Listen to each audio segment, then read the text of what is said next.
Menertawakan dunia persilatan. Xiao Jianghu. Audiobook, novel silat. Cerita, Jin Yong. Jilid 150. Ling Huchong terkejut dan berpikir, ternyata Lin Pingxi juga berada di sini. Zuo Lengchan dan ia sudah sama-sama buta. Selama beberapa waktu ini tentu mereka sudah terbiasa berlatih memainkan pedang tanpa melihat, menggunakan telinga sebagai pengganti mata. Ketajaman telinga mereka pasti sudah sangat hebat. Dalam kegelapan seperti sekarang ini keadaan menjadi terbalik, aku bagaikan orang buta, sebaliknya mereka yang diuntungkan. Entah bagaimana caraku dapat menandingi mereka? Seketika ia pun berkeringat dingin dan tidak berani bersuara lagi. Hatinya berharap semoga mereka tidak tahu di mana dirinya kini berdiri. Terdengar Lin Pingxi berseru, "Ling Huchong, selama ini kau merajalela di dunia persilatan. Nama besarmu terkenal di mana-mana. Tapi hari ini akhirnya kau akan mati di tanganku, haha, hahaha." Sungguh seram dan mengerikan suara gelak tawa pemuda itu. Selangkah demi selangkah ia semakin mendekati tempat Ling Huchong berada. Rupanya ketika Ling Huchong bertanya jawab dengan Zuo Lengchan tadi, diam-diam Lin Pingxi memperhatikan di mana letak keberadaan dirinya itu. Kini Lin Pingxi tinggal berjalan ke arah sasarannya dengan pedang di tangan. Seketika suasana di dalam gua menjadi sunyi senyap. Yang terdengar hanya suara langkah kaki Lin Pingxi yang mendirikan bulu roma. Setiap pemuda itu maju satu langkah, membuat Ling Huchong merasa jiwanya semakin dekat dengan pintu akhirat. Tunggu dulu, tiba-tiba terdengar suara seseorang berteriak. Keparat Ling Huchong itu telah membutakan kedua mataku sehingga aku tidak bisa melihat dunia untuk selamanya. Biarlah aku yang membunuh bangsat ini. Benar. Benar, sahut belasan orang lainnya beramai-ramai. Sejenak kemudian terdengar pula mereka melangkah maju ke arah Ling Huchong. Seketika jantung Ling Huchong terasa berdebar kencang. Ia sadar dirinya pernah membutakan 15 pasang mata saat bertempur di halaman kuil bobrok pada suatu malam beberapa bulan yang lalu. Pertempuran itu terjadi karena mereka mengincar kitab pedang penakluk iblis. Pertemuan kedua juga terjadi ketika Ling Huchong datang ke Gunung Songshan menghadiri peresmian perguruan 5 gunung tempo hari. Saat itu ke-15 orang tersebut bermaksud membalas dendam, namun mereka dapat diringkus oleh Biksu Bujie. Dalam hal ini Ling Huchong berpikir, belasan orang ini sudah lama buta. Ketajaman telinga mereka tentu jauh lebih hebat lagi. Menghadapi seorang Lin Pingxi saja sudah sukar, apalagi ditambah dengan belasan orang ini? Benar-benar sulit untuk dilawan. Terdengar suara langkah mereka semakin detik semakin dekat. Dengan menahan napas diam-diam Ling Huchong menggeser tubuhnya beberapa langkah ke samping. Seketika terdengar suara benturan senjata beberapa kali. Rupanya pedang orang-orang itu telah menusuk dinding tempat Ling Huchong berdiri tadi. Untungnya belasan orang itu menyerang bersama, sehingga suara mereka bercampur aduk dan menyebabkan suara langkah Ling Huchong menggeser diri luput dari perhatian mereka. Kini tidak seorang pun yang tahu kemana pemuda itu berpindah tempat. Perlahan-lahan Ling Huchong berjongkok dan meraba tanah. Begitu tangannya menemukan sebilah pedang, segera ia melemparkannya ke depan. Terdengar pedang itu membentur dinding gua. Serentak belasan orang buta pun menerjang maju ke arah suara. Sesaat kemudian terdengar suara benturan senjata yang ramai. Rupanya mereka langsung terlibat pertempuran melawan para kesatria 3 perguruan yang masih hidup. Berkali-kali terdengar bentakan dan jeritan ngeri. Dalam sekejap saja sudah ada beberapa orang yang roboh binasa. Sebenarnya kepandaian para kesatria ini tidaklah lemah. Namun, di dalam kegelapan jelas mereka bukan tandingan kawanan orang buta itu.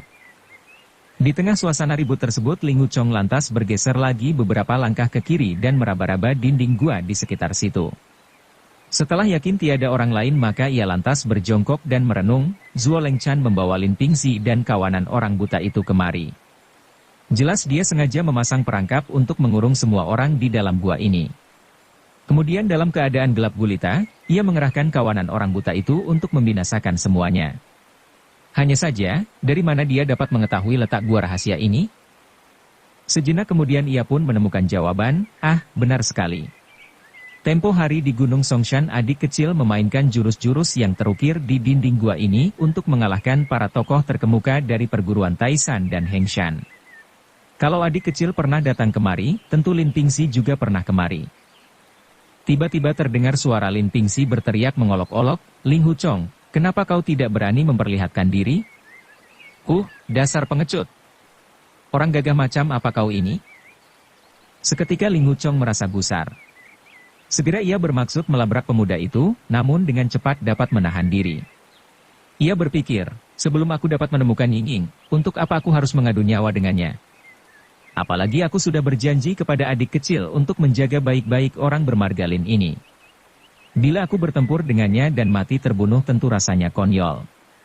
Sebaliknya, kalau sampai dia yang mati juga aku akan merasa bersalah. Semua orang di sini adalah bangsat pengecut. Bunuh semua pengkhianat di sini, seru Zuo Lengchan memberi perintah. Kalau semua sudah mati, si bocah Ling Huchong mau bersembunyi di mana lagi? Dalam sekejap suara benturan senjata dan bentakan di sana-sini terdengar semakin ramai. Ling Huchong tetap bertiarap sehingga tidak seorang pun yang dapat menyerangnya. Ia memasang telinga dengan seksama kalau-kalau terdengar suara Ren Yingying. Ia berpikir gadis itu sangat cerdik. Dalam keadaan bahaya seperti ini tentu tidak akan membunyikan kecapi. Ling Huchong semakin cermat dalam mendengarkan keadaan di dalam gua maut tersebut.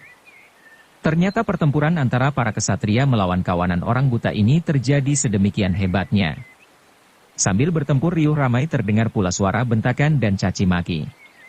Berkali-kali ia mendengar orang memaki dengan kata-kata, "Persetan nenekmu." Ling Huchong merasa heran. Kata-kata, "persetan nenekmu," itu terdengar lain daripada yang lain. Pada umumnya kata-kata makian yang sering diucapkan orang adalah, "persetan ibumu," atau cukup, "nenekmu," saja. Namun, istilah persetan nenekmu benar-benar baru didengarnya kali ini.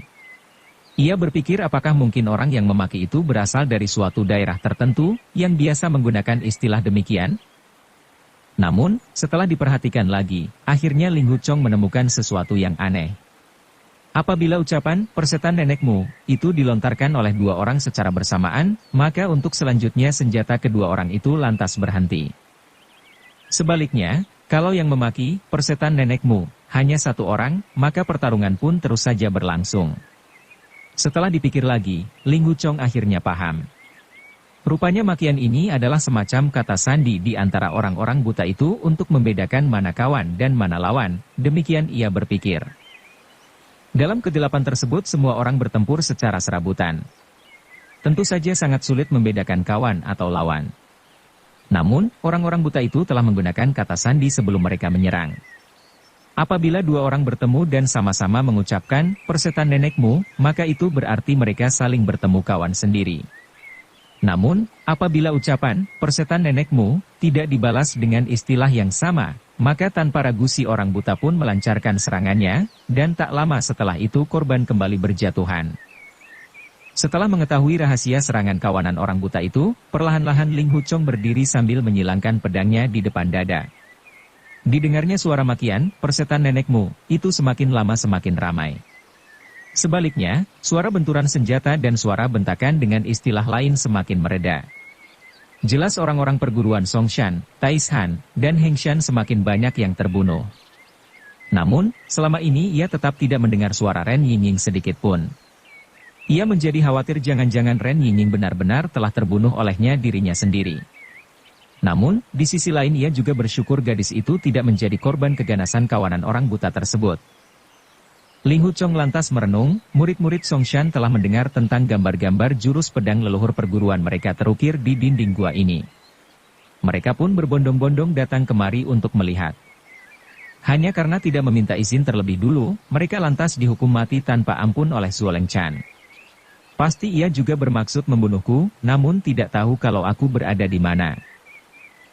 Sungguh kasihan murid-murid Songshan ini, juga yang lainnya. Mereka harus mati di tangan manusia gila semacam Zuo Lengchan. Tidak lama kemudian suara pertempuran akhirnya berhenti sudah. Terdengar Zuo Lengchan berseru, "Semuanya, sisir seluruh gua ini.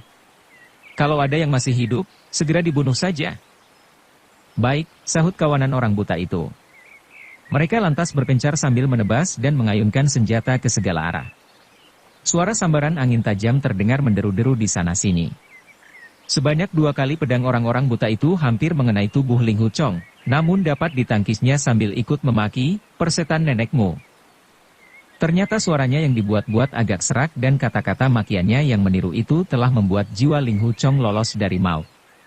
Suara sambaran pedang dan caci maki kawanan orang buta itu terus saja berlangsung sampai sekian lamanya. Ling Huchong benar-benar sangat cemas dan hampir saja ia menangis memikirkan keselamatan Ren Yingying. Sungguh ingin sekali ia berteriak memanggil, "Yingying, Yingying, di mana kau?" "Berhenti!" teriak Zuo Lengchan memberi aba-aba. Kawanan orang buta itu serentak berhenti di tempat masing-masing. Dengan terbahak-bahak Zuo Lengchan lantas berkata, para murid pengkhianat ini sudah mampus semua. Mereka sungguh tidak tahu malu. Hanya karena ingin belajar ilmu pedang, mereka rela bersumpah setia kepada si kepala Tiu Bukun. Hahaha. Hahaha. Bangsat cilik Ling Huchong tentu sudah mampus pula di bawah pedang kalian.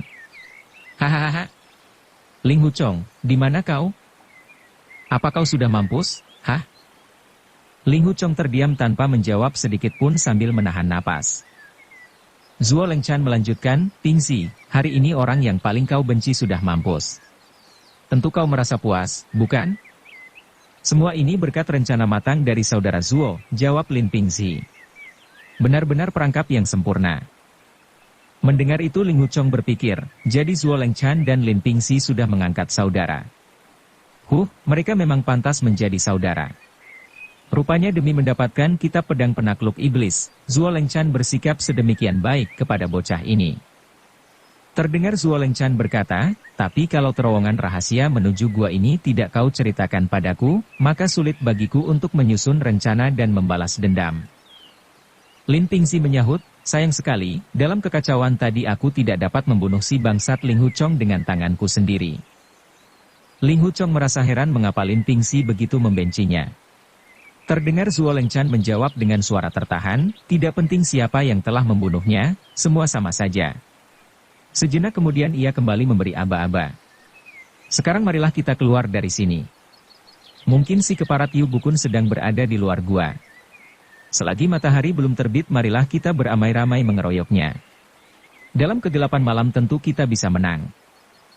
Baik, jawab Lin Pingxi setuju. Sejenak kemudian terdengar kawanan orang buta itu melangkah pergi. Rupanya mereka kembali masuk ke dalam terowongan sempit di belakang gua. Semakin lama suara mereka terasa semakin menjauh, dan akhirnya tak terdengar apa-apa lagi. Yingying, di mana kau? Seru Ling Huchong dengan suara berbisik. Tiba-tiba di atas kepalanya terdengar suara seseorang mendesis, jangan keras-keras. Aku ada di sini. Betapa bahagia perasaan Ling Huchong sampai-sampai kedua kakinya terasa lemas dan ia pun jatuh terduduk di tanah.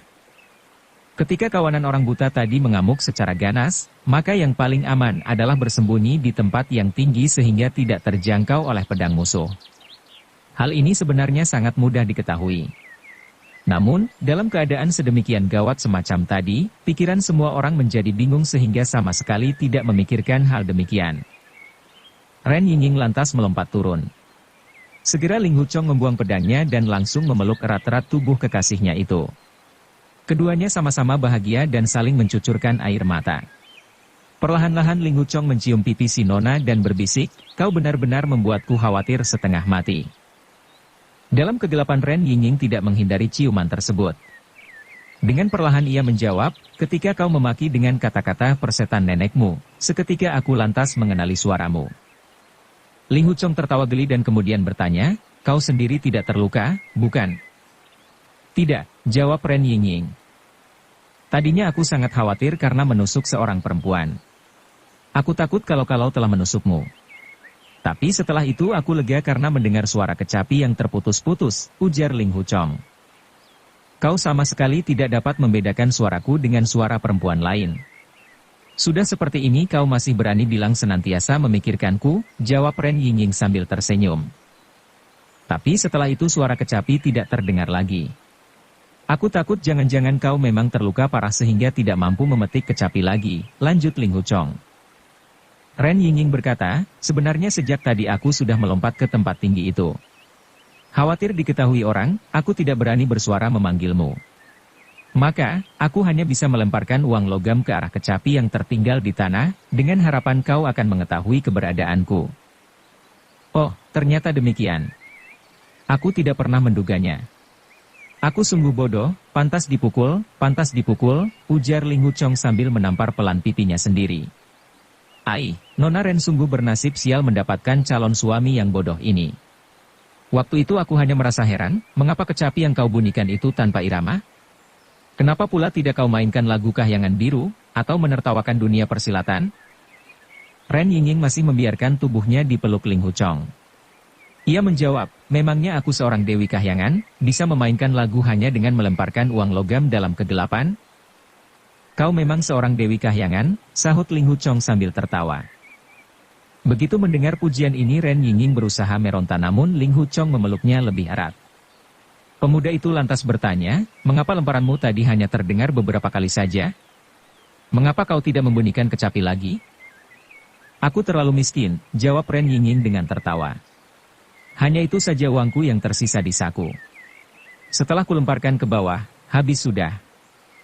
Ling Huchong menghela napas dan berkata, sayang sekali di gua ini tidak ada pegadaian, juga tidak ada pasar uang. Andaikan ada, tentu Nona Ren bisa meminjam beberapa keping. Ren Yingying kembali tertawa dan berkata, setelah persediaan uangku habis, aku lantas melemparkan jepit rambut, tusuk konde emas, juga anting-anting mutiara pula. Namun, ketika orang-orang buta itu mulai mengganas, aku tidak berani melempar lagi.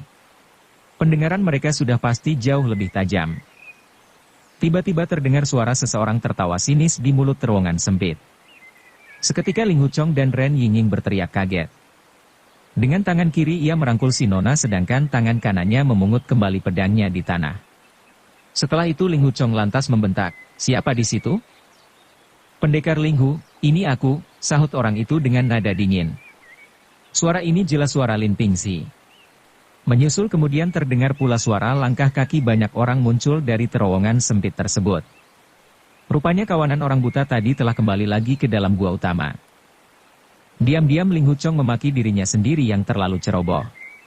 Seharusnya terpikir olehnya bahwa Zuo Lengchan adalah bajingan tua yang sangat licik.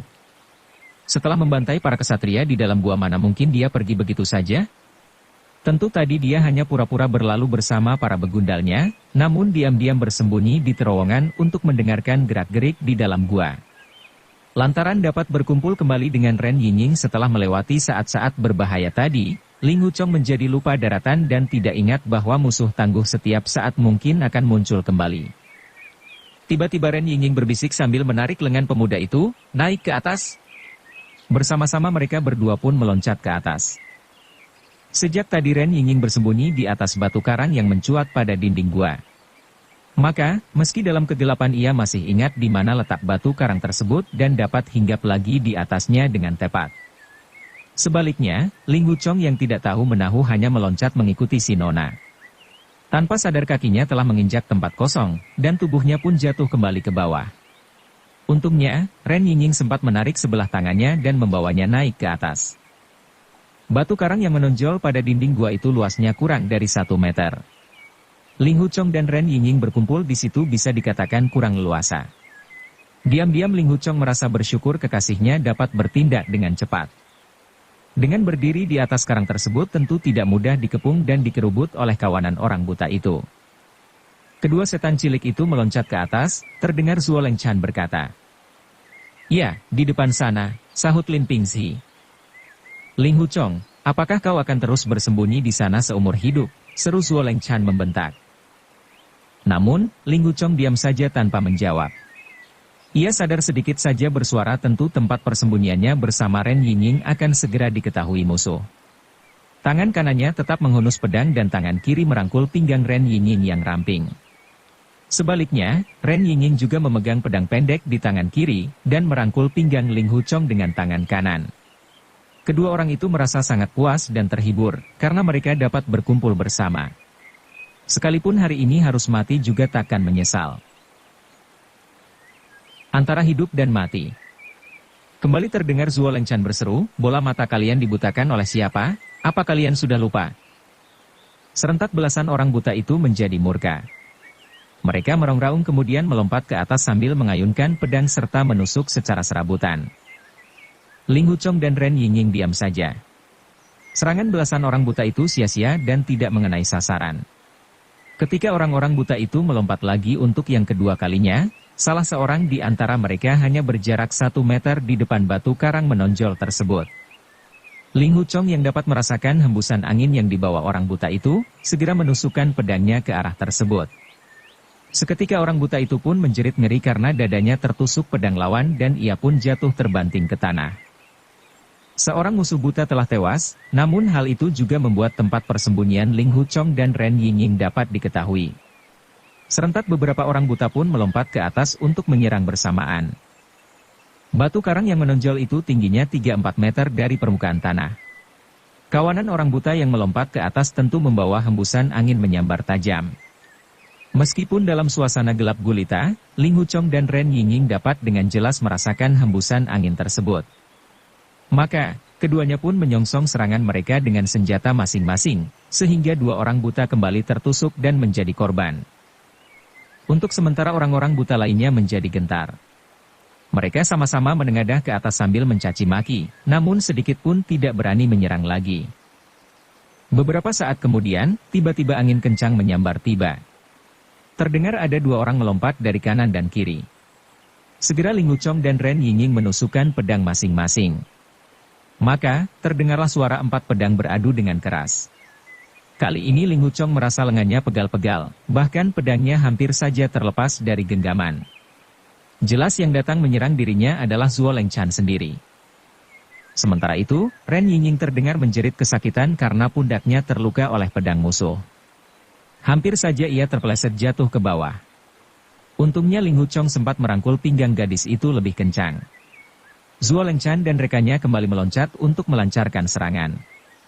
Pedang Ling Huchong pun menusuk lawan yang menyerang Ren Yingying. Ketika kedua pedang berbenturan, mendadak orang itu mengubah gerakan pedangnya dengan cepat, yaitu memotong ke bawah menggesek pedang Ling Huchong. Sepertinya orang yang dihadapi Ling Huchong kali ini tiada lain adalah Lin Pingxi. Segera ia pun menarik tubuh untuk mengelak. Terasa angin tajam menyambar melalui pedang Lin Pingxi itu dan menghembus ke arah Ren Yingying. Dalam keadaan tubuh terapung, ternyata Lin Pingxi sanggup melancarkan 3 kali serangan secara berturut-turut. Diam-diam Ling Huchong mengakui kehebatan jurus pedang penakluk iblis yang menjadi rebutan dunia persilatan itu. Khawatir Ren Yingying akan terluka lagi, tanpa pikir panjang Ling Huchong pun melompat turun sambil tetap merangkul kekasihnya itu. Sambil punggung merapat di dinding ia memutar pedang dengan kencang agar musuh tidak berani mendekat. Tiba-tiba terdengar Zuo Lengchan tertawa panjang sambil menusukkan pedangnya. Begitu kedua pedang beradu, tubuh Ling Huchong langsung tergetar. Terasa suatu arus tenaga dalam berhawa dingin masuk ke dalam tubuhnya melalui pedang. Seketika teringat olehnya pertandingan antara Ren Wuxing dan Zuo Lengchan di biara Shaolin dahulu. Waktu itu Ren Wuxing menggunakan jurus penyedot bintang untuk menghisap tenaga dalam Zuo Lengchan. Tak disangka, Zuo Lengchan ternyata sengaja membiarkan tenaga dalamnya yang mengandung racun maha dingin itu dihisap lawan, sehingga Ren Wuxing nyaris mati kedinginan dan membeku. Kini Zuo Lengchan kembali melakukan hal yang sama, yaitu membiarkan tenaga dalamnya dihisap oleh Ling Huchong. Sudah tentu Ling Huchong tidak mau masuk perangkap. Segera ia mengerahkan tenaga untuk menolak hawa dingin itu keluar. Karena terlalu keras ia mendesak hawa dingin tersebut, tak terasa jari tangannya menjadi kendur, dan pedang pun terlepas dari genggaman. Segenap kepandaian Ling Huchong jelas terletak pada ilmu pedangnya yang lihai. Maka, ia pun buru-buru berjongkok dan meraba-raba di tanah. Di dalam gua itu tergeletak sekitar 200 mayat. Sudah pasti di atas tanah juga banyak berserakan senjata mereka. Dalam keadaan gelap gulita itu, Ling Huchong dan Ren Yingying telah menjadi orang buta, sedangkan kawanan orang buta itu justru bisa melihat mereka. Meskipun dalam keadaan terdesak, namun sepasang kekasih ini tetap pantang untuk menyerah. Asalkan dapat memungut suatu senjata, entah golok ataupun pedang, tentu dapat digunakan untuk menahan serangan musuh meski hanya sementara. Tak disangka, yang teraba oleh tangan Ling Huchong adalah wajah seseorang yang sudah kaku dan dingin. Tangannya juga terasa lengket karena terkena darah pada mayat tersebut. Ia pun terkejut dan bergeser 2 langkah ke dekat dinding gua sambil merangkul Ren Yingying. Di sisi lain, Ren Yingying melangkah sambil memainkan pedang pendeknya untuk menangkis 2 serangan musuh. Namun, pada serangan ketiga yang lebih keras, pedang pendek itu akhirnya terlepas pula dan melayang entah kemana. Perasaan Ling Huchong bertambah khawatir. Kembali ia berjongkok dan meraba-raba lantai gua. Kini tangannya merasa menemukan sesuatu, semacam tongkat pendek. Dalam keadaan gawat seperti itu, ia tidak sempat lagi memeriksa apa sebenarnya benda tersebut. Ketika terasa angin tajam datang menyambar, segera ia pun mengangkat tongkat pendek itu untuk menangkis. Tanpa ampun, tongkat tersebut langsung patah terkena pedang lawan. Pada waktu mengangkat kepala untuk berkelit, tiba-tiba Ling Huchong melihat di depan matanya tampak meletik beberapa titik sinar putih kehijauan. Beberapa titik cahaya itu sangat lemah, namun di dalam gua yang gelap gulita bagaikan bintang kejora yang bersinar di cakrawala. Samar-samar bentuk tubuh dan kelebat pedang musuh pun kini dapat dibedakan olehnya. Tanpa terasa, Ling Huchong dan Ren Yingying bersorak gembira. Pada saat itu pedang Zuo Lengchan kembali datang menusuk. Segera Ling Huchong mengangkat tongkat pendeknya itu untuk menusuk leher lawan. Tempat yang diarah memang merupakan titik kelemahan pada jurus itu. Seketika Zuo Lengchan pun menarik serangannya dan menghindari tusukan tersebut. Meskipun kedua matanya sudah buta, namun perasaannya sangat peka sehingga ia mampu berkelit dengan cukup gesit. Sambil melompat mundur ia pun mencaci maki dengan rasa penasaran. Kesempatan itu segera digunakan oleh Ren Yingying untuk berjongkok dan memungut sebilah pedang. Ia lalu menyerahkan pedang itu kepada Ling Huchong dan memindahkan tongkat pendek tadi ke tangannya. Gadis itu lantas memutar tongkat pendek tersebut dengan kencang sehingga titik-titik cahaya putih kehijauan semakin banyak bertaburan di udara tanpa terputus.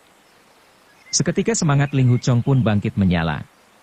Dalam keadaan gawat yang menentukan antara hidup dan mati, ia tidak mau lagi berbelas kasihan terhadap lawan. Segera pedangnya bekerja dengan cepat.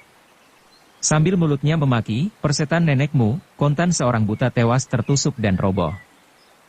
Ternyata gerak tangannya lebih cepat daripada mulutnya.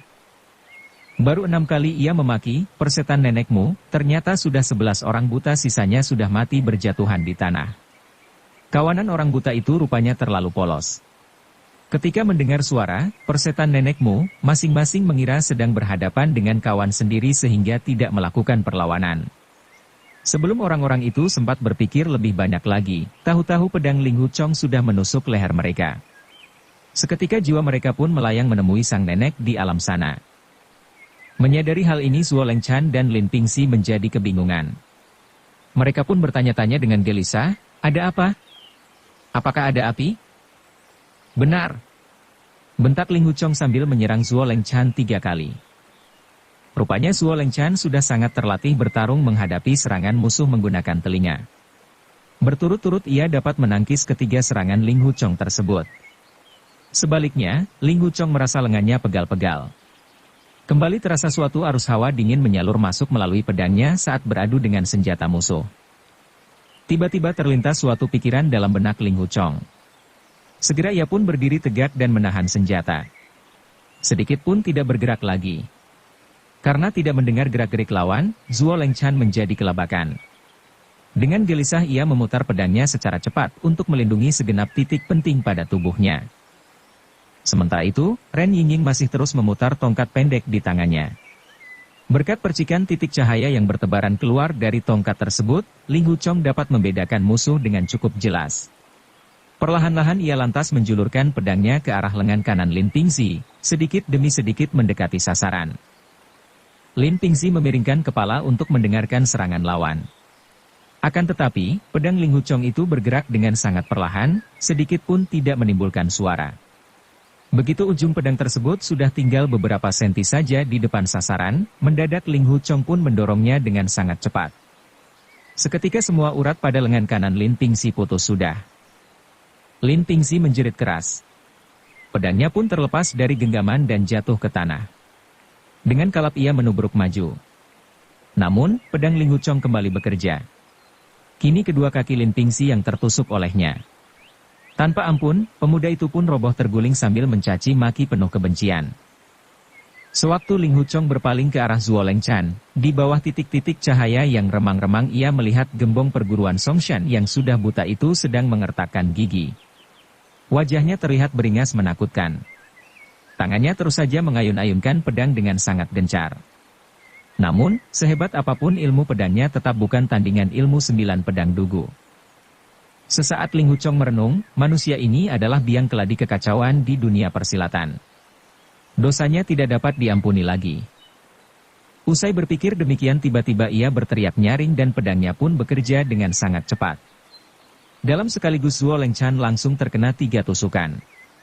1 di dahi, 1 di leher, dan 1 lagi tepat di dadanya. Setelah melukai lawan, Ling Huchong segera melompat mundur sambil menggandeng tangan Ren Yingying. Tampak Zuo Lengchan berdiri mematung. Sejenak kemudian orang itu pun roboh ke depan. Pedangnya kemudian berputar balik dan menusuk perut sendiri hingga tembus ke belakang.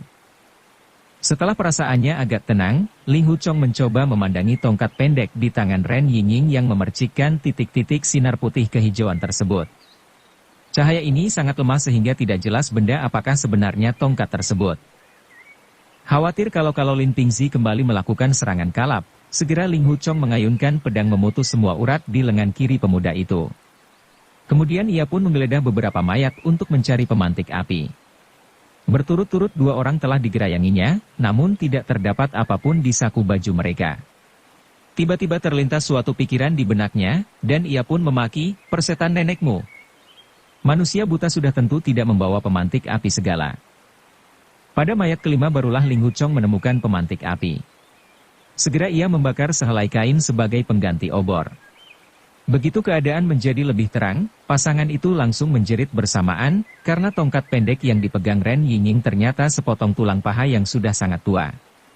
Segera Ren Yingying pun melemparkan tulang itu sambil memaki, "Persetan ene," namun sampai di sini ia lantas berhenti dan merasa tidak pantas.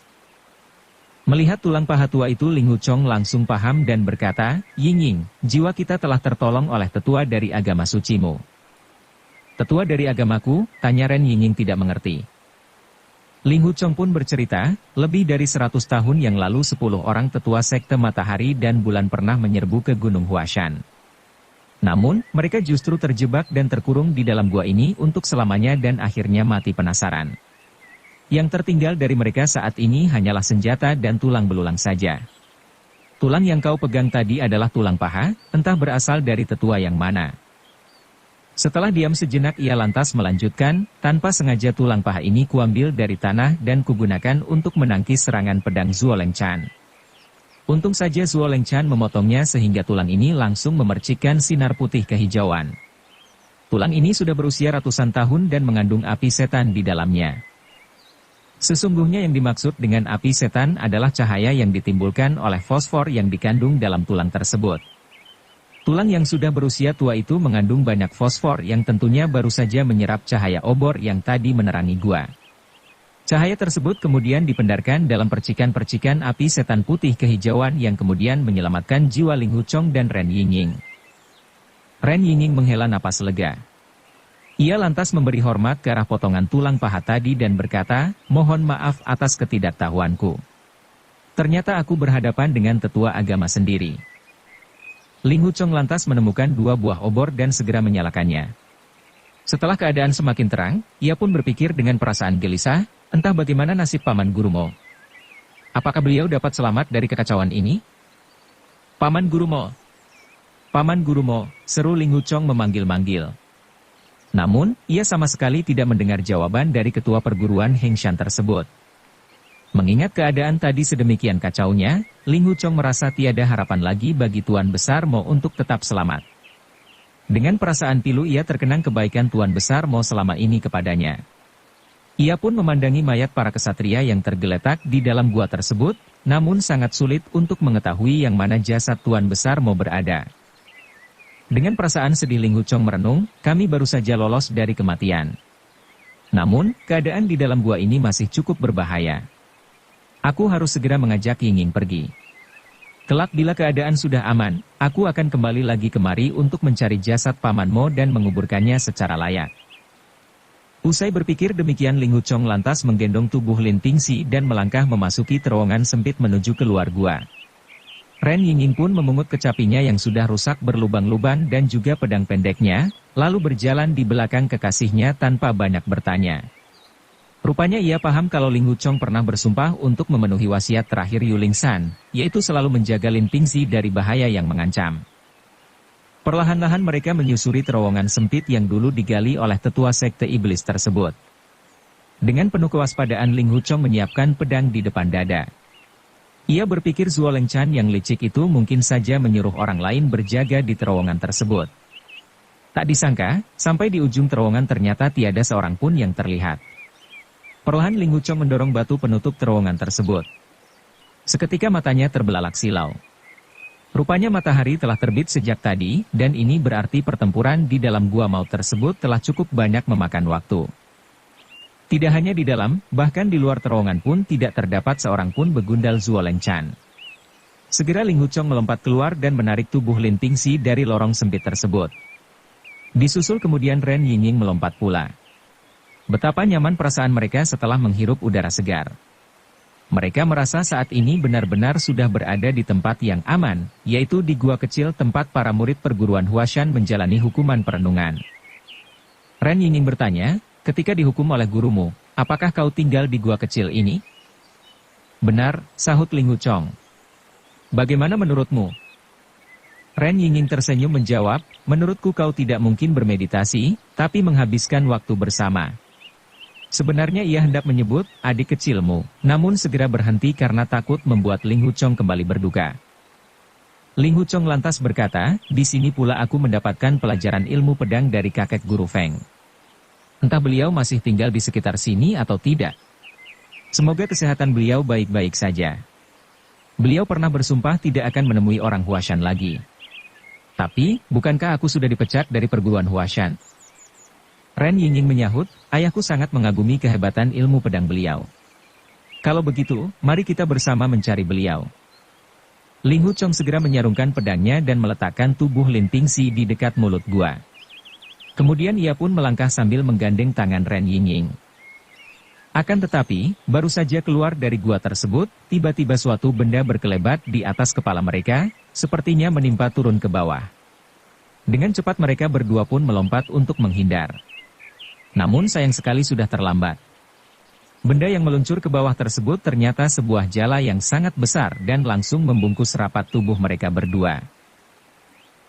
Bersambung ke jilid 151. Dukung kami dengan subscribe, follow, like, komen dan share. Terima kasih.